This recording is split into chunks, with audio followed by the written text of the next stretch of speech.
नमस्कार साथियों, तो द कैरियर मेंटर के ऑफिशियल यूट्यूब चैनल पर आप सभी का स्वागत है। तो आज के इस वीडियो में हम साइटोलॉजी से रिलेटेड कुछ एमपीपीएटी के मल्टीपल चॉइस क्वेश्चन और प्रीवियस ईयर क्वेश्चन के बारे में डिस्कस करेंगे, जो कि मैंने अभी जो हमारा कोर्स चल रहा है उसमें चैप्टर तो खत्म हो गया है, लेकिन जो एमसीक्यूज क्वेश्चन है उसके बारे में हम यहाँ पे यूट्यूब पर डिस्कस करेंगे। तो हम बात करते हैं, अभी हमारा एक पीएटी का क्रैश कोर्स लॉन्च हुआ है जो कि अभी प्रेजेंट में चल रहा है। इसकी जो प्राइस है वो 9,999 रखी गई है, जो कि अभी चल रहा है। इसमें आप एनरोल कर सकते हैं और जो अभी एग्जाम है 2025 का एग्जाम, उसके लिए आप टारगेट कर सकते हैं। और हमारा एक ड्रॉपर बैच भी अभी 1 अगस्त से लॉन्च हो रहा है, जिसमें आप एनरोल करके अपनी सीट बुक कर सकते हैं, क्योंकि सीटें लिमिटेड है।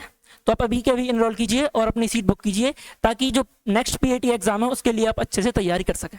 तो जो हमारा फर्स्ट क्वेश्चन क्या है, हम बात करते हैं कौन सा कोशिकांग कोशिका का ऊर्जा ग्रह या फिर पावर हाउस कहा जाता है। मतलब ऐसा कौन सा कोशिकांग है जिसे हम the power house of cell कहते हैं। ठीक है, which organelle is known as the power house of cell. तो अगर पावर हाउस ऑफ सेल की बात करें तो माइटोकॉन्ड्रिया को हम कोशिका का पावर हाउस कहते हैं। क्यों कहते हैं? क्योंकि कोशिकीय श्वसन के दौरान इसमें क्या होता है, ऊर्जा का निर्माण होता है। ऊर्जा का निर्माण होता है इसमें माइटोकॉन्ड्रिया में, इसलिए हम इसे कहते हैं the power house of cell. और ये जो ऊर्जा का निर्माण होता है वो एटीपी के रूप में होता है। इसका फुल फॉर्म होता है एडिनोसिन ट्राइफॉस्फेट, जो कि ऊर्जा की एक मुद्रा है। तो एटीपी के रूप में ऊर्जा का निर्माण कहाँ होता है? माइटोकॉन्ड्रिया में होता है, इसलिए हम इसे पावर हाउस ऑफ सेल कहते हैं। अगर हम राइबोसोम के बारे में बात करें तो इसे हम प्रोटीन फैक्ट्री के नाम से जाना जाता है। इसे किसके नाम से जाना जाता है? प्रोटीन फैक्ट्री के नाम से जाना जाता है। क्यों? क्योंकि इसमें प्रोटीन का संश्लेषण होता है, जो कि कोशिका के केंद्रक के द्वारा नियंत्रित किया जाता है। तो प्रोटीन के संश्लेषण में कौन सहायक होता है? राइबोसोम। इसलिए हम इसे क्या कहते हैं? प्रोटीन फैक्ट्री के नाम से जाना जाता है। अगर गोल्जी ऑपरेटर के बारे में हम बात करें तो गोल्जी ऑपरेटर का कार्य होता है पैकेजिंग करना, पदार्थों की क्या करना? पैकेजिंग करना। साथ ही साथ यह क्या करता है? सेल प्लेट और सेल वॉल के निर्माण में भी सहायक होता है। तो गोल्जी ऑपरेटर का काम क्या होता है? भोज्य पदार्थों की पैकेजिंग करना, और सेल प्लेट और सेल निर्माण के जो सेल वॉल है उसके निर्माण में भी ये पार्टिसिपेट करता है। अगर हम लाइसोसोम के बारे में बात करें तो इसे सुसाइड बैग ऑफ सेल कहा जाता है, मतलब आत्मघाती थैली। कोशिका की आत्मघाती थैली किसे कहा जाता है? लाइसोसोम को कहा जाता है। क्यों कहा जाता है? क्योंकि इसमें कुछ ऐसे हाइड्रोलाइटिक एंजाइम उपस्थित होते हैं जो कि क्या करते हैं, जब कोशिका क्षतिग्रस्त हो जाती है तो उसके पाचन में सहायक होते हैं। तो अगर हम बात करें लाइसोसोम की तो लाइसोसोम को आत्मघाती थैली कहा जाता है कोशिका की, क्योंकि यह कोशिका के अंतःकोशिकीय पाचन में क्या करता है? सहायता करता है। जब कोशिका क्षतिग्रस्त हो जाती है या फिर संक्रमित हो जाती है तो उसको पाचन का काम करता है कौन? लाइसोसोम। तो लाइसोसोम को आत्मघाती थैली कहा जाता है। और अगर हम बात करें कोशिका के पावर हाउस की तो कोशिका के पावर हाउस किसे कहा जाता है? माइटोकॉन्ड्रिया को। नेक्स्ट जो क्वेश्चन है, कोशिका भित्ति किसमें अनुपस्थित होती है? अगर हम कोशिका भित्ति की बात करें, जो कि सिर्फ पादप कोशिका में उपस्थित होती है। कोशिका भित्ति वास्तव में पादप कोशिका में उपस्थित होती है, लेकिन जो जंतु कोशिका है उसमें कोशिका भित्ति अनुपस्थित होती है। मतलब जो एनिमल सेल है या फिर पशु सेल है, इसमें कोशिका भित्ति अनुपस्थित होती है। अगर पादप कोशिका में बात करें तो इसमें कोशिका भित्ति पाई जाती है, और वो किसकी बनी हुई होती है? सेल्यूलोज की बनी होती है। ये जो कोशिका भित्ति है वो किसकी बनी होती है? सेल्यूलोज की बनी होती है। अगर हम जीवाणु या फिर बैक्टीरिया के बारे में बात करें, इसकी जो कोशिका भित्ति है वो पेप्टिडोग्लाइकन की बनी होती है। इसकी कोशिका भित्ति पेप्टिडोग्लाइकन की बनी होती है। अगर हम बात करें शैवाल की तो ग्लाइकोजन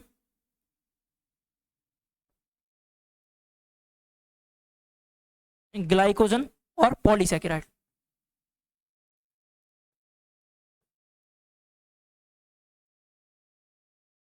तो जो शैवाल है उसकी जो कोशिका भित्ति है ग्लाइकोजन और पॉलीसैकेराइड की बनी होती है। तो हमारा क्वेश्चन क्या था? कोशिका भित्ति किसमें अनुपस्थित होती है? तो जंतु कोशिका में कोशिका भित्ति अनुपस्थित होती है, बाकी इन सभी में कोशिका भित्ति पाई जाती है। तो नेक्स्ट हमारा जो क्वेश्चन है,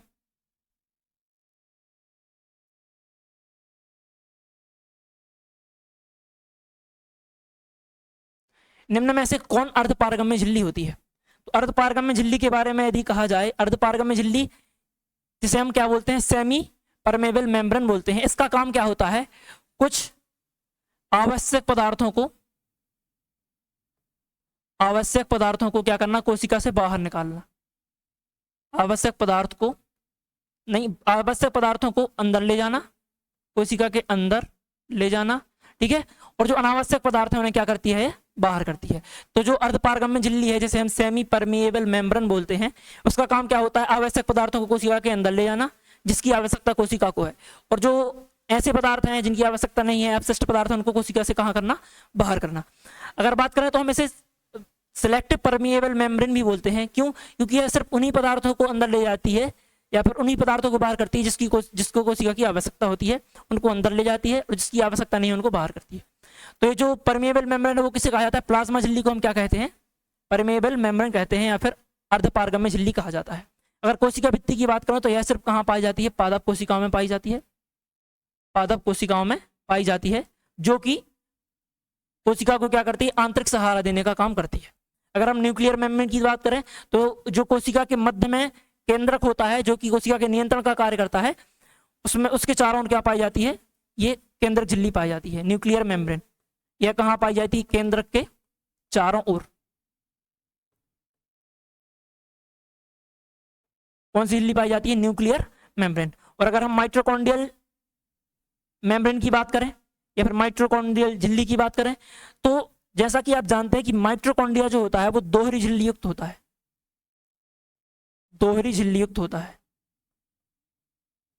कोशिका में ऐसे दो कोशिकांग हैं जो कि दोहरी झिल्ली युक्त होते हैं, इसमें पहला तो माइटोकॉन्ड्रिया है और दूसरा है प्लास्टिड, जो कि सिर्फ पादप कोशिका में पाया जाता है। तो ये दोनों कैसे होते हैं, दोहरी झिल्ली युक्त होते हैं। इसकी जो आंतरिक झिल्ली है, इसकी जो आंतरिक झिल्ली है उसका नाम होता है क्रिस्टी। इसकी जो आंतरिक झिल्ली होती है उसका नाम क्या होता है, क्रिस्टी। तो हमारा क्वेश्चन क्या था कि निम्नलिखित में से कौन सा अर्धपारगम्य झिल्ली है, तो प्लाज्मा झिल्ली क्या होती है, अर्धपारगम्य झिल्ली होती है। तो नेक्स्ट हमारा क्वेश्चन है, दैहिक कोशिकाओं में विभाजन की प्रक्रिया क्या कहलाती है। अगर हम दैहिक कोशिका के बारे में हम बात करें तो दैहिक कोशिका होती है जिसे हम सोमेटिक सेल कहते हैं। तो सोमेटिक सेल ऐसी कोशिकाएं होती हैं जो कि हमारे शरीर का निर्माण करती है, जो क्या करती हैं, हमारी बॉडी का निर्माण करती है। बॉडी के निर्माण में जो सहायक होती हैं उसे हम क्या कहते हैं, दैहिक सेल बोलते हैं। पर सोमेटिक सेल, जैसे हमारे कोशिका के अंग हैं विभिन्न, हमारे शरीर के जो विभिन्न अंग हैं उनके निर्माण में कौन सी कोशिकाएं सहायक होती हैं, सोमेटिक सेल। इसमें जनन कोशिकाएं सम्मिलित नहीं होती हैं, जो ओवम है, स्पर्म है, वो सभी इसमें सम्मिलित नहीं होती हैं सोमेटिक सेल में। तो सोमेटिक सेल में मतलब जो दैहिक कोशिका है में विभाजन की प्रक्रिया क्या कहलाती है, तो दैहिक कोशिका में जो विभाजन की प्रक्रिया है उसे हम बोलते हैं माइटोसिस। क्या बोलते हैं, माइटोसिस। इसे हम बोलते हैं समसूत्री विभाजन, समसूत्री विभाजन। और अगर हम बात करें मियोसिस, तो मियोसिस ऐसी प्रक्रिया है जो कि सिर्फ जनन कोशिकाओं में होती है। जनन कोशिकाओं में विभाजन के लिए कौन सी प्रोसेस होती है, मियोसिस। तो यह जो है वो जनन कोशिकाओं में होती है, जैसे कि ओवम हो गया, स्पर्म हो गया, ठीक है। जाइगोट का विभाजन होना वो किसके कारण होता है, मियोसिस के कारण होता है। एमाइटोसिस जिसे हम असूत्री विभाजन कहते हैं, जो द्विविभाजन है वो क्या होता है, मतलब इसे हम द्विविखंडन भी कहते हैं, जो कि पादपों में होता है। नेक्स्ट जो हमारा क्वेश्चन है,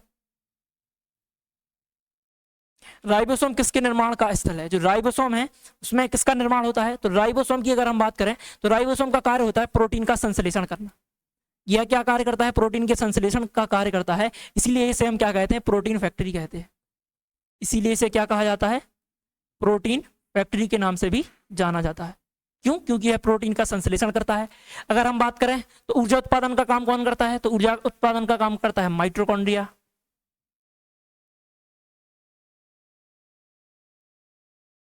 ऊर्जा उत्पादन का काम कौन करता है, माइटोकॉन्ड्रिया। अगर हम बात करें वसा के संश्लेषण का, तो वसा के संश्लेषण में कौन सहायक है, तो इसके लिए जो एंडोप्लाज्मिक रेटिकुलम है, जो कि खासकर SER स्मूथ एंडोप्लाज्मिक रेटिकुलम क्या करती है, वसा के संश्लेषण में सहायक होती है। अगर हम DNA प्रतिकृति की बात करें तो DNA का जो रिपल्सन है, इसका जो मॉडल है हेलिक्स मॉडल, वो किसने दिया था, जो उसका हेलिक्स मॉडल है वो किसने दिया था, वॉटसन और क्रिक ने।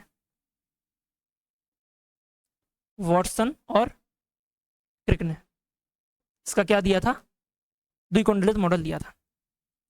तो हमारा क्वेश्चन क्या था, राइबोसोम किसके निर्माण का स्थल है, तो राइबोसोम में प्रोटीन का संश्लेषण होता है। नेक्स्ट हमारा क्वेश्चन है,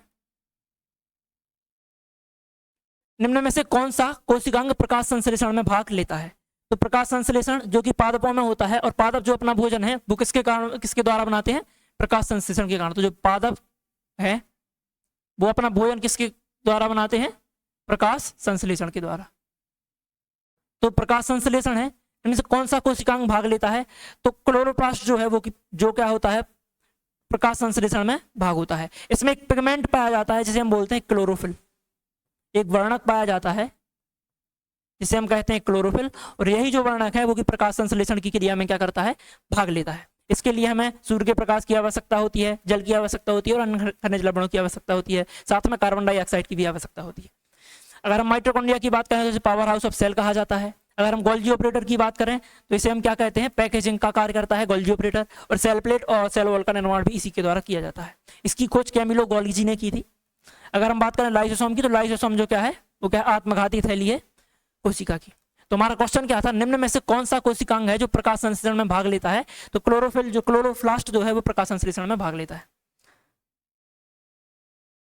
जो नेक्स्ट क्वेश्चन है वो क्या है, नाभिक की खोज किसने की थी। तो नाभिक की खोज के बारे में अगर हम बात करें तो इसमें नाम आता है एक वैज्ञानिक का, रॉबर्ट ब्राउन, जिसने क्या किया था, नाभिक की खोज की थी, न्यूक्लियस की खोज की थी, जो कि कोशिका के केंद्र में पाया जाता है। और इसका काम क्या होता है, इसका कार्य होता है कोशिका को नियंत्रित करना। कोशिका के नियंत्रण का कार्य किसका होता है, केंद्रक का होता है। अगर हम बात करें रॉबर्ट हुक की, तो रॉबर्ट हुक ने क्या किया था, रॉबर्ट हुक ने एक मृत कोशिका की खोज की थी, मृत कोशिका की खोज की थी इन्होंने। ये जो मृत कोशिका की खोज है वो किसमें की थी, इन्होंने एक कॉर्क में की थी। कॉर्क में इन्होंने एक मृत कोशिका की खोज की थी लगभग सन 1665 ईस्वी। तो इन्होंने क्या की, एक मृत कोशिका की खोज की, किसमें, कॉर्क में। इसीलिए इन्हें क्या कहा जाता है, कोशिका विज्ञान का जनक भी कहा जाता है रॉबर्ट हुक को। अगर हम स्लाइडन के बारे में बात करें तो स्लाइडन और स्वान दो वैज्ञानिक हैं जिनका नाम आता है स्लाइडन, और एक है स्वान। इन दोनों वैज्ञानिक ने क्या किया था, कोशिका सिद्धांत प्रतिपादित किया था। इन्होंने कोशिका सिद्धांत प्रतिपादित किया था, और यह कब किया था, 1839 में इन्होंने क्या किया था, कोशिका सिद्धांत प्रतिपादित किया था। अगर हम बेंडा की बात करें तो माइटोकॉन्ड्रिया का नामकरण किसने किया था, माइटोकॉन्ड्रिया की, अगर हम इसके नामकरण की बात करें तो इसका नामकरण किसने किया था, इसका नेम किसने दिया था, वो दिया था बेंडा ने। खोज इसकी कॉलिकर ने की थी, लेकिन इसके नाम के बारे में अगर हम बात करें तो माइटोकॉन्ड्रिया का नाम किसने दिया था, बेंडा ने। इन्हें सी बेंडा के नाम से भी जाना जाता है। नेक्स्ट जो हमारा क्वेश्चन है, निम्न में से कौन एंडोमेम्ब्रेन सिस्टम का भाग नहीं है। अभी एंडोमेम्ब्रेन सिस्टम क्या कहलाता है, ऐसा सिस्टम जो कोशिका के अंदर परिवहन का कार्य करता है, परिवहन का कार्य करता है या फिर पैकेजिंग का काम करता है, उसे हम क्या कहते हैं, एंडोमेम्ब्रेन सिस्टम कहते हैं। तो एंडोमेम्ब्रेन सिस्टम के बारे में अगर हम बात करें तो जो एंडोप्लाज्मिक रेटिकुलम है ये भी इसका भाग होता है, ठीक है, गोल्जी तंत्र भी इसका भाग होता है, और लाइसोसोम भी इसका भाग होता है। लेकिन अगर हम माइटोकॉन्ड्रिया के बारे में बात करें तो यह इसका भाग नहीं होता है। जो एंडोमेम्ब्रेन सिस्टम है उसका माइटोकॉन्ड्रिया उसका भाग नहीं होता है। इसका काम होता है ऊर्जा का निर्माण करना, ठीक है। और जो एंडोप्लाज्मिक रेटिकुलम है यह सेल प्लेट के निर्माण में ही काम करती है, राइबोसोम के द्वारा प्रोटीन संश्लेषण करवाने में भी सहायता करती है। तो ये एंडोप्लाज्मिक रेटिकुलम है।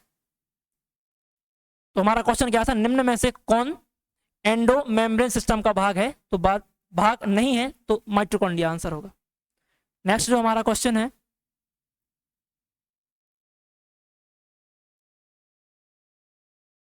नेक्स्ट जो क्वेश्चन के बारे में अगर हम बात करें तो क्या है, कोशिका की सुसाइड बैग किसे कहा जाता है। तो अगर हम सुसाइड बैग के बारे में बात करते हैं तो जो लाइसोसोम है उसे हम क्या कहते हैं, कोशिका का सुसाइड बैग कहते हैं। तो लाइसोसोम में से क्या कहा जाता है, the suicide bag of cell, क्या कहा जाता है, आत्मघाती थैली, कोशिका की आत्मघाती थैली के नाम से किसे जाना जाता है, वो जाना जाता है लाइसोसोम को। राइबोसोम प्रोटीन फैक्ट्री है, प्रोटीन के निर्माण में कार्य करता है। जो पेरोक्सीसोम है यह भी कोशिका परिवहन में सहायक होता है, और जो मेटाबॉलिक रिएक्शंस होती हैं उनमें क्या करता है, सहायक होता है। ये क्या करता है, मेटाबॉलिक रिएक्शंस में हेल्प करता है। जो पेरोक्सीसोम है वो क्या करता है, मेटाबॉलिक मतलब चयापचय क्रिया में क्या करता है, भाग लेता है। अगर नाभिक की बात करें, न्यूक्लियस की बात करें, तो यह कोशिका का केंद्रक होता है, जो कि कोशिका के नियंत्रण में सहायक होता है। तुम्हारा क्वेश्चन क्या था, कोशिका की सुसाइड बैग किसे कहा जाता है? तो लाइसोसोम को कोशिका की सुसाइड बैग कहा जाता है। जो नेक्स्ट हमारा क्वेश्चन है, कोशिका के अंदर पैकेजिंग और परिवहन के लिए कौन सी संरचना उत्तरदायी होती है? तो अगर कोशिका के अंदर पैकेजिंग और परिवहन की बात करें, तो अभी हमने देखा है कि कोशिका के अंदर पैकेजिंग और परिवहन के लिए जो गोल्जी ऑपरेटर है या फिर गोल्जी तंत्र है, वो क्या होता है? उत्तरदायी होता है। इसका काम क्या होता है? कोशिका के अंदर पैकेजिंग करना, साथ में यह सेल वॉल, सेल प्लेट आदि के निर्माण में भी क्या होता है? सहायक होता है। एंडोप्लाज्मिक रेटिकुलम, जो कि दो प्रकार की होती है, एक तो होती है SER और एक होती है RER। SER मतलब स्मूथ एंडोप्लाज्मिक रेटिकुलम और RER का मतलब होता है रफ एंडोप्लाज्मिक रेटिकुलम। SER मतलब चिकनी अंतःप्रदब्बी जालिका, ठीक है। और RER जो होती है उसे हम बोलते हैं खुरदरी अंतःप्रदब्बी जालिका। क्यों? क्योंकि इसके सतह पर क्या पाए जाते हैं? राइबोसोम पाए जाते हैं, जिस कारण यह खुरदुरी दिखाई देती है, इसलिए हम इसे खुरदुरी अंतःप्रदब्बी जालिका कहते हैं। राइबोसोम के बारे में अगर हम बात करें तो इसका काम क्या होता है? प्रोटीन का निर्माण करना। और अगर सेंट्रियोल की बात करें तो सेंट्रियोल का काम क्या होता है? कोशिका का विभाजन करना। इसका काम होता है कोशिका विभाजन करना। ये किसका काम होता है? सेंट्रियोल का काम होता है। तो हमारा क्वेश्चन क्या था? कोशिका के अंदर पैकेजिंग और परिवहन के लिए कौन सी संरचना उत्तरदायी है? तो जो गोल्जी तंत्र है या गोल्जी ऑपरेटर है वो इसके परिवहन के लिए उत्तरदायी होता है। जो हमारा अगला प्रश्न है वो है, जीवन की मूलभूत इकाई किसे कहा जाता है? अगर हम जीवन की मूलभूत इकाई के बारे में बात करें तो कोशिका को हम जीवन की मूलभूत इकाई कहते हैं। क्यों? क्योंकि प्रत्येक जीव किससे मिलकर बना हुआ है? कोशिका से मिलकर बना हुआ है। और जो कोशिका जो है वो सबसे छोटी और कार्यात्मक और संरचनात्मक इकाई है किसी भी जीव की। अगर हम बात करें तो जब कोशिका जो क्या है, जीव की सबसे छोटी संरचनात्मक और कार्यात्मक इकाई है, जिसे हम क्या कहते हैं? सेल कहते हैं। जब बहुत सारी कोशिकाएं आपस में मिल जाती हैं तो वो किसका निर्माण करती हैं? ऊतक का निर्माण करती हैं, जिसे हम बोलते हैं टिश्यू। जब बहुत सारे टिश्यू आपस में मिल जाते हैं तो एक अंग का निर्माण करते हैं, जिसे हम बोलते हैं ऑर्गन। जैसे कि हमारे अंदर पाचन तंत्र में अमाशय है, अग्नाशय है और छोटी आंत, बड़ी आंत है, ये सभी अंग हैं। तो जब बहुत सारी कोशिकाएं आपस में मिलती हैं तो ऊतक का निर्माण करती हैं। जब बहुत सारे ऊतक आपस में मिलते हैं तो किसका निर्माण करते हैं? अंग का निर्माण करते हैं, जिसे हम ऑर्गन कहते हैं। जब बहुत सारे अंग आपस में मिल जाते हैं तो किसका निर्माण होता है? अंग तंत्र का निर्माण होता है, जो कि किसी एक कार्य को क्या करते हैं? संपादित करते हैं। जब बहुत सारे अंग आपस में मिल जाते हैं तो क्या बनता है? अंग तंत्र बनता है, जिसे हम बोलते हैं ऑर्गन सिस्टम।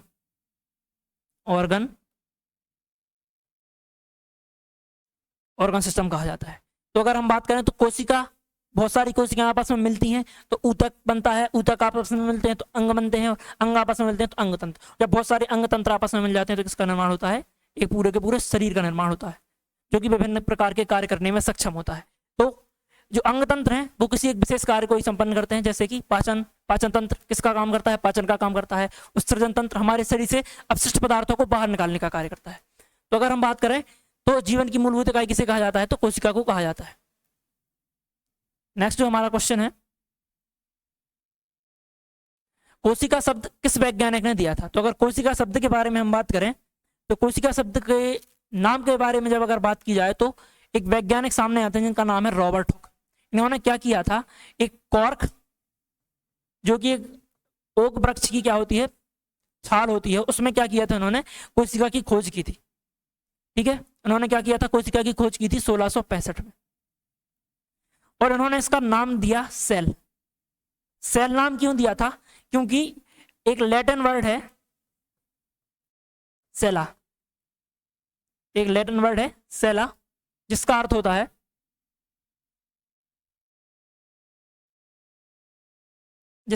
छोटा कमरा। इसका मतलब क्या होता है? स्मॉल रूम या फिर छोटा कमरा।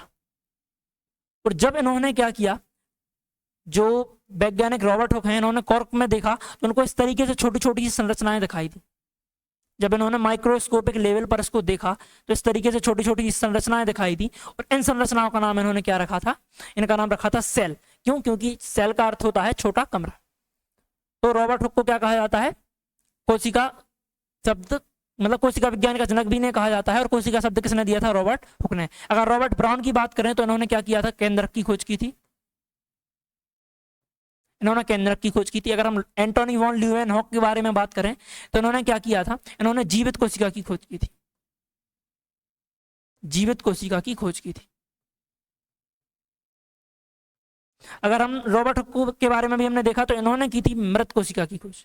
इन्होंने किस प्रकार की कोशिका की खोज की थी? मृत कोशिका की। लेकिन अगर हम एंटोनी वॉन ल्यूवेनहॉक के बारे में बात करें तो इन्होंने जीवित कोशिका की खोज की थी, जिस कारण मैंने आधुनिक कोशिका विज्ञान का जनक कहते हैं। अगर स्वान की बात करें तो दो साइंटिस्ट हैं, एक स्लीडन है और एक स्वान है। इन्होंने क्या किया था? कोशिका सिद्धांत प्रतिपादित किया था 1839 में। तो हमारा क्वेश्चन क्या था? कोशिका शब्द के किस वैज्ञानिक ने दिया था? तो हमारा आंसर रहेगा रॉबर्ट हुक।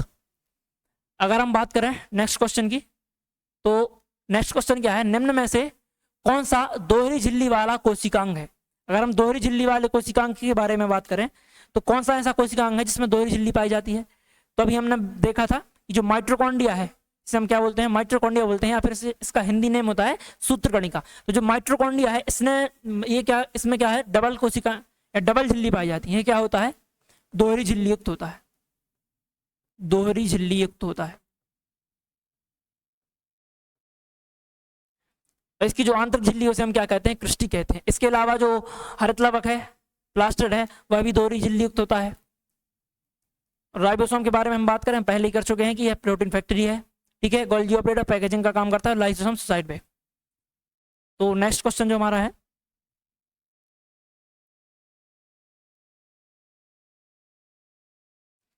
कौन सा कोशिकांग अपना स्वयं का डीएनए रखता है? अगर हम बात करें ऐसे कोशिकांग के बारे में जो कि खुद का डीएनए रखता है, तो एक कोशिकांग का नाम आता है माइट्रोकॉन्ड्रिया। माइट्रोकॉन्ड्रिया का खुद का डीएनए होता है और इसका खुद का राइबोसोम भी होता है। तो माइट्रोकॉन्ड्रिया एक ऐसा कोशिकांग है जो जिसके पास स्वयं का एक डीएनए होता है और स्वयं का एक राइबोसोम होता है। इसके अलावा हरितलवक भी है, इसके पास स्वयं के डीएनए और राइबोसोम होते हैं। तो कोशिका में दो ऐसी कोशिकांग हैं जो दोहरी झिल्ली भी युक्त भी होते हैं और जिनके पास खुद के डीएनए और राइबोसोम उपस्थित होते हैं। तो नेक्स्ट हमारा जो क्वेश्चन है, माइटोसिस की किस अवस्था में गुणसूत्र केंद्रक या केंद्र में प्रतिबद्ध होते हैं? तो ऐसी कौन सी अवस्था है जिसमें जो गुणसूत्र हैं वो क्या होते हैं? केंद्र में प्रतिबद्ध होते हैं। तो ऐसी एक जो अवस्था है जिसे हम बोलते हैं मेटाफेज। सेल डिवीजन पर हम एक सेपरेट वीडियो लाएंगे, उसमें हम सेल डिवीजन के सारे क्वेश्चन डिटेल से डिस्कस करेंगे। तो अभी हम सिर्फ सेल के बारे में बात कर रहे हैं, लेकिन इस क्वेश्चन का आंसर क्या होगा? सॉरी, इस क्वेश्चन का आंसर होगा मेटाफेज। इसके आंसर के बारे में अगर हम बात करें तो इसका आंसर होगा मेटाफेज। नेक्स्ट हमारा जो क्वेश्चन है, माइटोसिस की किस अवस्था में गुणसूत्र केंद्र में, ये तो रिपीट है। नेक्स्ट क्वेश्चन क्या है? इनमें से कौन सा प्रोकैरियोटिक कोशिका में नहीं पाया जाता है? तो ऐसा कौन सा कोशिकांग है जो कि प्रोकैरियोटिक कोशिका में नहीं पाया जाता है? अगर हम प्रोकैरियोटिक कोशिका के बारे में बात करें तो कोशिका को संरचना के आधार पर मुख्य रूप से दो कोशिकाओं में विभाजित किया गया है। किन किन कोशिकाओं में? पहला तो होता है प्रोकैरियोटिक,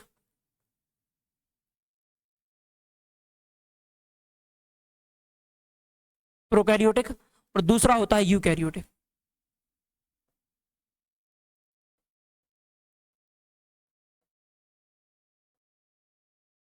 यूकैरियोटिक, जो प्रोकैरियोटिक और यूकैरियोटिक कोशिका में विभाजित किया गया है। अब प्रोकैरियोटिक का मतलब होता है, प्रो का मतलब होता है पूर्व विकसित, पूर्व विकसित,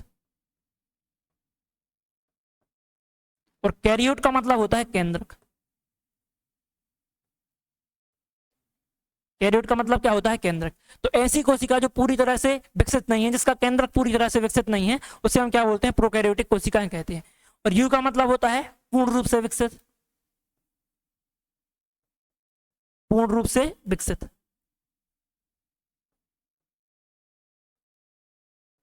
और कैरियोट का मतलब होता है केंद्रक।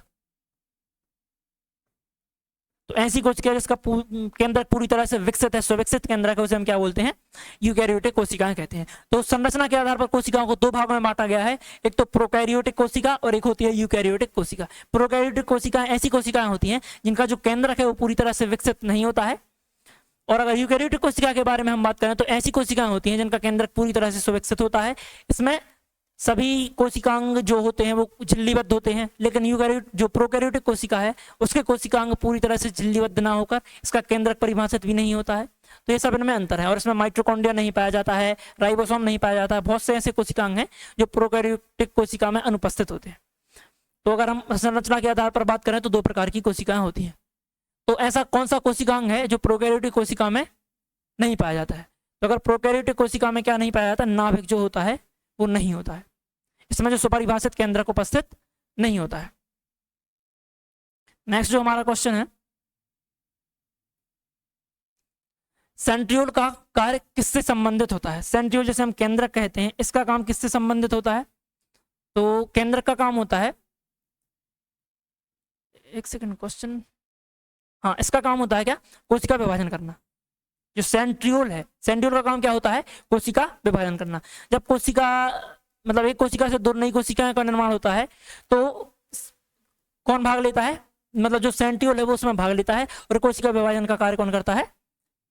सेंट्रियोल करता है। जो प्रकाश संश्लेषण क्या है? प्रकाश संश्लेषण एक ऐसी प्रक्रिया है जिसके द्वारा पौधे अपना क्या करते हैं? भोजन बनाते हैं।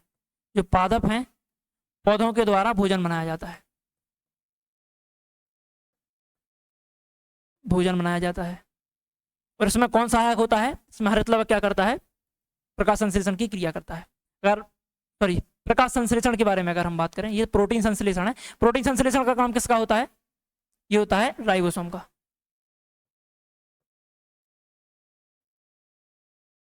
तो प्रोटीन संश्लेषण कौन करता है? राइबोसोम करता है। और अगर हम प्रकाश संश्लेषण की बात करें तो वो कौन करता है? हरितलवक करता है। नेक्स्ट जो हमारा क्वेश्चन है,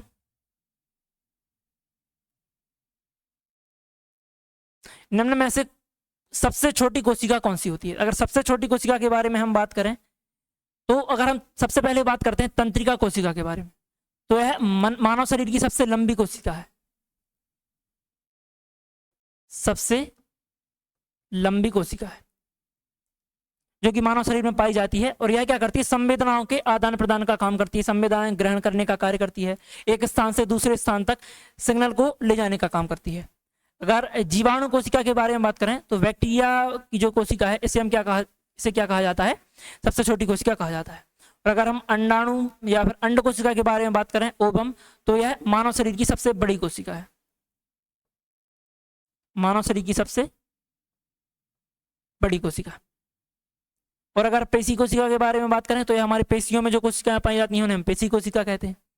तो ये जो हमारा क्वेश्चन था क्या है? निम्न में से कौन सी सबसे छोटी कोशिका है? तो इसका आंसर क्या होगा? जीवाणु। जो बैक्टीरिया की कोशिका है वो इनमें से सबसे छोटी कोशिका है। नेक्स्ट जो हमारा क्वेश्चन है, अगर हम बात करें तो कोशिका में पाचन के लिए उत्तरदायी कोशिकांग कौन सा है? अगर कोशिकीय पाचन के बारे में अगर कहा जाए तो कोशिकीय पाचन के लिए कौन उत्तरदायी होता है? लाइसोसोम होता है, जिसे हम सुसाइड बैग ऑफ सेल भी कहते हैं। तो लाइसोसोम है, इसे हम क्या कहते हैं? सुसाइड बैग ऑफ सेल कहते हैं। गोल्जी कॉम्प्लेक्स जो कि पैकेजिंग में कार्य करता है, राइबोसोम प्रोटीन संश्लेषण में काम करता है, और उसमें एक और अंग होता है जिसे हम बोलते हैं रिक्तियां। रिक्तियां क्या करती हैं? जो पादप कोशिकाएं हैं उनमें भोज्य पदार्थों के संचयन का काम किसका होता है? रिक्तियाओं का होता है। अगर हम पादप कोशिकाओं में बात करें तो पादप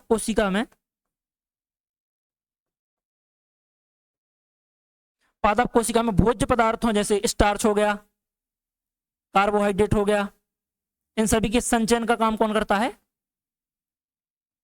इन सभी के संचयन का काम करता है रिक्तिका। ठीक है, पादप कोशिका में भोज्य पदार्थों का संचयन।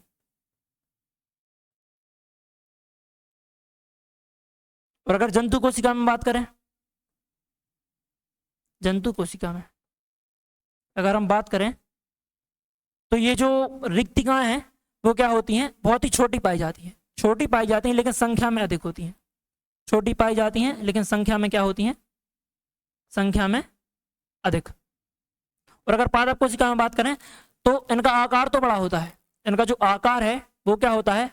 बड़ा होता है, लेकिन संख्या क्या होती है? कम होती है। यानी कि जो संख्या है वो क्या होती है, कम होती है।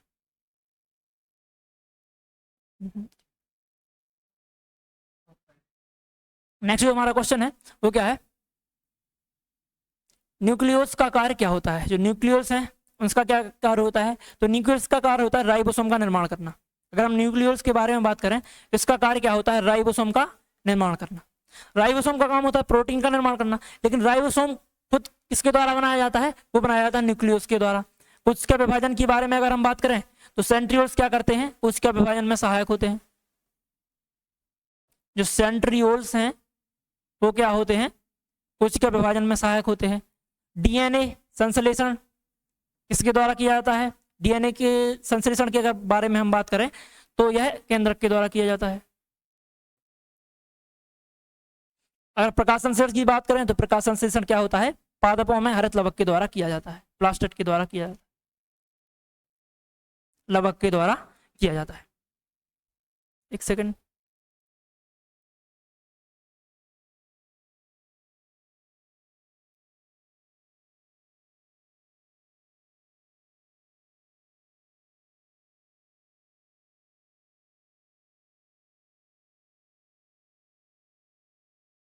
तो क्या था हमारा क्वेश्चन, न्यूक्लियस जो न्यूक्लियोलस है उसका काम क्या होता है, तो इसका काम होता है राइबोसोम का निर्माण करना, इसका काम होता है। और जो डीएनए संश्लेषण है वो डीएनए पॉलीमरेज के द्वारा भी किया जाता है। ये जो डीएनए संश्लेषण है किसके द्वारा किया जाता है, डीएनए पॉलीमरेज। डीएनए पॉलीमरेज किसका काम करता है, डीएनए के संश्लेषण का काम करता है। नेक्स्ट हमारा जो क्वेश्चन है, परासरण क्या है। परासरण में जल का संचरण होता है, किस दिशा में होता है या फिर कहां से कहां तक होता है। तो अगर हम परासरण की बात करें तो परासरण एक ऐसी प्रक्रिया है जिसमें जो जल का स्थानांतरण है या फिर जल का संचरण है वो क्या होता है, निम्न सांद्रता से उच्च सांद्रता की ओर होता है। निम्न सांद्रता से उच्च सांद्रता की ओर होता है। जो विसरण होता है वो जस्ट इसका अपोजिट होता है। विसरण में जो संचरण है वो किसके द्वारा कैसा होता है, उच्च मतलब निम्न सांद्रता, जहां पे उच्च सांद्रता है उच्च सांद्रता से निम्न सांद्रता की ओर होता है। लेकिन परासरण इसका जस्ट अपोजिट है, इसमें निम्न सांद्रता से उच्च सांद्रता की ओर क्या होता है, विलयन का परासरण होता है। अगर एग्जाम्पल की हम बात करें तो जैसे हमने यहाँ पे एक ऐसे बर्तन बनाया और उसमें बीच में हमने क्या कर दिया, एक पारगम्य झिल्ली भर दी रख दी, और यहाँ पे हमने क्या किया, नमक और जल का मिश्रण कर रख दिया। यहाँ पे नमक की सांद्रता अधिक है और यहाँ पे नमक की सांद्रता क्या है, कम है। तो यहाँ पे जो जल भरा हुआ है यहाँ पे नमक की सांद्रता कम है और यहाँ पे नमक की सांद्रता अधिक है। तो यहाँ पे जो जल है वो इस ओर से इस ओर गमन करेगा, निम्न सांद्रता वाले क्षेत्र से कहाँ करेगा, उच्च सांद्रता वाले क्षेत्र में गमन करेगा। यही कहलाता है परासरण। और अगर विसरण के बारे में हम बात करें तो विसरण में क्या होता है, जो अधिक सांद्रता है अधिक सांद्रता वाले क्षेत्र से निम्न सांद्रता वाले क्षेत्र की ओर क्या करते हैं, विलय के पदार्थ के कण गति करते हैं। जैसे कि हम अगर बात करें तो अगर इत्र की जो खुशबू पूरे में फैल जाती है वो एक प्रकार का विसरण है। जो अगरबत्ती है उसकी सुगंध है वो पूरे कमरे में फैल जाती है, तो एक विसरण का एग्जाम्पल है। और अगर हम परासरण के एग्जाम्पल के बारे में बात करें तो जब हम किशमिश को जल में फुलोने डालते हैं फिर भिगोने कर डालते हैं तो वो क्या होती है, पूरी तरह से फूल जाती है। तो वह एग्जाम्पल किसका है, परासरण का है। तो परासरण के बारे में अगर हम बात करें तो इसमें क्या होता है, जो जल का संचरण है वो निम्न सांद्रता से उच्च सांद्रता वाले विलयन की ओर होता है। नेक्स्ट जो हमारा क्वेश्चन है, प्लाज्मा झिल्ली का घटक नहीं है। तो निम्नलिखित में से ऐसा कौन सा घटक है जो कि प्लाज्मा झिल्ली में नहीं पाया जाता है। प्लाज्मा झिल्ली एक तरह से एक ऐसी झिल्ली है जिसे हम अर्धपारगम्य झिल्ली भी कहा जाता है। यह क्या करती है, अपने अंदर बाहर पदार्थों के आदान प्रदान के लिए उत्तरदायी होती है। और अगर हम इसके संगठक की बात करें तो यह जो क्या है, फास्फोलिपिड, प्रोटीन और कोलेस्ट्रॉल से मिलकर बनी होती है। जो न्यूक्लिक एसिड है यह इसमें अनुपस्थित होता है। जो प्रोटीन जो प्लाज्मा झिल्ली है वो मुख्य रूप से तो फास्फोलिपिड की बनी होती है, लेकिन उसमें प्रोटीन और कोलेस्ट्रॉल भी उपस्थित होते हैं। तो इस तरीके से जो प्लाज्मा झिल्ली है वह न्यूक्लिक अम्ल में उपस्थित नहीं होते हैं, यह उसका घटक नहीं होता है। नेक्स्ट जो क्वेश्चन है उसके बारे में अगर हम बात करें तो क्या है, कोशिका सिद्धांत किस वैज्ञानिक ने प्रतिपादित किया है। अगर हम कोशिका सिद्धांत के बारे में बात करें तो कोशिका सिद्धांत किसने प्रतिपादित किया था, तो दो साइंटिस्ट हैं जिनका नाम है स्लीडन और स्वान। इन्होंने क्या किया था, कोशिका सिद्धांत प्रतिपादित किया था। और कब किया था, यह किया था 1839 में। इन्होंने क्या किया था, कोशिका सिद्धांत प्रतिपादित किया था। रॉबर्ट हुक के बारे में अगर हम बात करें तो इन्होंने कोशिका की खोज की थी, मृत कोशिका की खोज की थी। इन्होंने क्या किया था, मृत कोशिका की खोज की थी।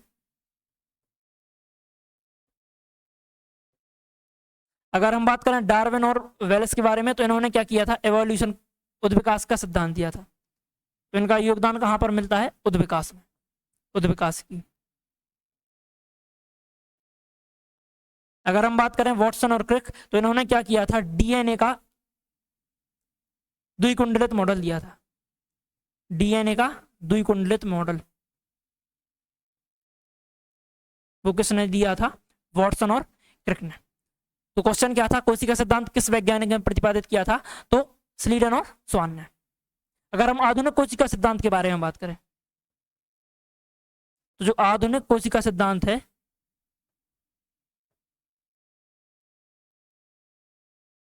कोशिका सिद्धांत जो है वो किसने दिया था, वो दिया था रुडोल्फ विर्चो ने, रुडोल्फ विर्चो। इन्होंने क्या दिया था, आधुनिक कोशिका सिद्धांत प्रतिपादित किया था। तो अगला जो हमारा प्रश्न है, पौधों की कोशिकाओं में प्लाज्मोलाइसिस किसके कारण होता है, जो प्लाज्मोलाइसिस प्रक्रिया है वो किसके कारण होती है। तो अगर प्लाज्मोलाइसिस के बारे में हम बात करें, प्लाज्मोलाइसिस एक ऐसी प्रक्रिया है जिसमें कोशिका क्या होती है, कोशिका का जो जल है, अगर प्लाज्मोलाइसिस के बारे में हम बात करें, तो प्लाज्मोलाइसिस एक ऐसी प्रक्रिया है जिसमें कोशिका के अंदर का जो द्रव है वो क्या होता है, 1 सेकंड,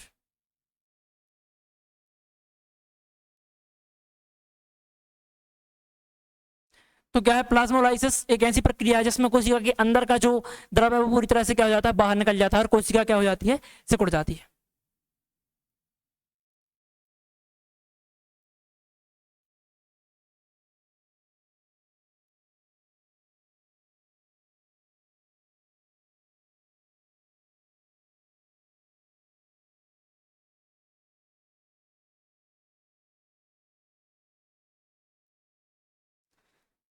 तो आज का जो हमारा सेशन है वो यहीं तक था।